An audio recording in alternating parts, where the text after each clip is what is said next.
दोस्तों, Ramakrishna forgings limited के board of directors की मीटिंग आज मतलब 18 जनवरी 2022 को हुई है और इस मीटिंग में क्वार्टर 3 के फाइनेंशियल रिजल्ट और शेयर स्प्लिट को अप्रूव कर दिया गया है और इसके साथ साथ इंटरिम डिविडेंड भी डिक्लेयर कर दिया गया है। तो चलिए हम लोग पहले इंटरिम डिविडेंड के बारे में जानते हैं, फिर शेयर स्प्लिट के बारे में जानते हैं और उसके बाद क्वार्टर 3 के रिजल्ट को भी देखते हैं। इस कंपनी ने 50 पैसे प्रति इक्विटी शेयर का डिविडेंड डिक्लेयर किया है। इसका मतलब आपको हर एक शेयर पर 50 पैसे मिलने वाले हैं और इस इंटरिम डिविडेंड का रिकॉर्ड डेट 28 जनवरी 2022 रखा गया है। इसका मतलब ये 27 जनवरी को एक्स डेट हो जाएगा और 26 जनवरी हॉलीडे है, तो आपके लिए जो इम्पोर्टेंट डेट बनकर आ रहा है वो है 25 जनवरी। अगर आप इस कंपनी के एग्जिस्टिंग शेयर होल्डर हैं और आप इस डिविडेंड को चाहते हैं तो आपको कम से कम 25 जनवरी तक इस शेयर को होल्ड कर रखना है, तभी आप इस डिविडेंड के लिए एलिजिबल होंगे। और अगर आप एग्जिस्टिंग शेयर होल्डर नहीं हैं तो आपको इस डिविडेंड के लिए इस शेयर को 25 जनवरी तक परचेस कर लेना है। ये कंपनी अपने इक्विटी शेयर की फेस वैल्यू को 10 रुपये से घटाकर 2 रुपये करने वाली है। इसका मतलब अगर रिकॉर्ड डेट पर इस कंपनी के आपके पास एक शेयर हैं तो वो 5 शेयर में कन्वर्ट हो जाएंगे। अगर वो 5 शेयर हैं तो 25 शेयर में। रिकॉर्ड डेट पर आपके पास जितने भी शेयर हैं उसको आप 5 से मल्टीप्लाई कर दीजिए तो स्टॉक स्प्लिट के बाद उतने शेयर हो जाएंगे।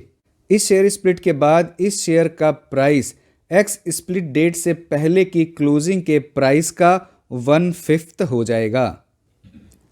अब चलिए हम लोग इसके क्वार्टर 3 के रिजल्ट को देखते हैं कि इसका रिजल्ट कैसा आया है।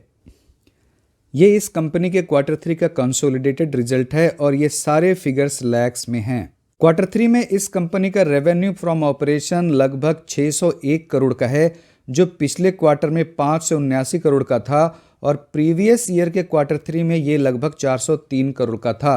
तो यहाँ ईयर ऑन ईयर बेसिस पर इसमें 49% का जंप हुआ है, लेकिन क्वार्टर ऑन क्वार्टर बेसिस पर ये लगभग 4% बढ़ा है। क्वार्टर 3 में प्रॉफिट बिफोर टैक्स लगभग 71 करोड़ के आसपास है, जो प्रीवियस क्वार्टर में भी 71 करोड़ के ही आसपास था, लेकिन प्रीवियस ईयर के क्वार्टर 3 में ये लगभग 22.5 करोड़ का था। तो ईयर ऑन ईयर बेसिस पर प्रॉफिट बिफोर टैक्स में लगभग 214% का ग्रोथ हुआ है, लेकिन क्वार्टर ऑन क्वार्टर लगभग ये सेम ही है। क्वार्टर 3 में प्रॉफिट बिफोर टैक्स 45 करोड़ के आसपास है, जो पिछले क्वार्टर में 44 करोड़ था और प्रीवियस ईयर के क्वार्टर 3 में ये लगभग 15 करोड़ था। तो profit after tax year on year basis पर 206% बढ़ा है और क्वार्टर ऑन क्वार्टर बेसिस पर लगभग ये 3% बढ़ा है। इस कंपनी का क्वार्टर 3 का ईपीएस 14 रुपये 84 पैसा है, जो प्रीवियस क्वार्टर में 13 रुपये 78 पैसा था और प्रीवियस ईयर के क्वार्टर 3 में ये 4 रुपये 84 पैसा था। मैंने जब इस कंपनी के रिजल्ट को फर्दर एनालाइज किया तो मैंने ये पाया कि क्वार्टर 3 का ऑपरेशनल मार्जिन लगभग 23% है और प्रीवियस क्वार्टर में भी ऑपरेशनल मार्जिन ऑलमोस्ट 23% ही था और प्रीवियस ईयर के क्वार्टर 3 में इसका ऑपरेशनल मार्जिन 19% था। तो ईयर ऑन ईयर बेसिस पर ऑपरेशनल मार्जिन में भी काफ़ी इंक्रीज हुआ है, लेकिन क्वार्टर ऑन क्वार्टर बेसिस पर देखें तो ये लगभग कांस्टेंट है। ये इस कंपनी का प्राइस चार्ट है और करंटली ये शेयर 1034 रुपये के आसपास ट्रेड कर रहा है।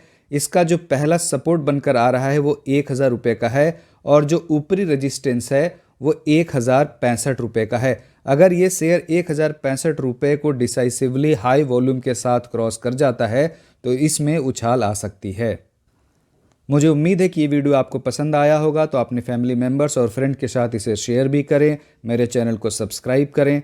धन्यवाद।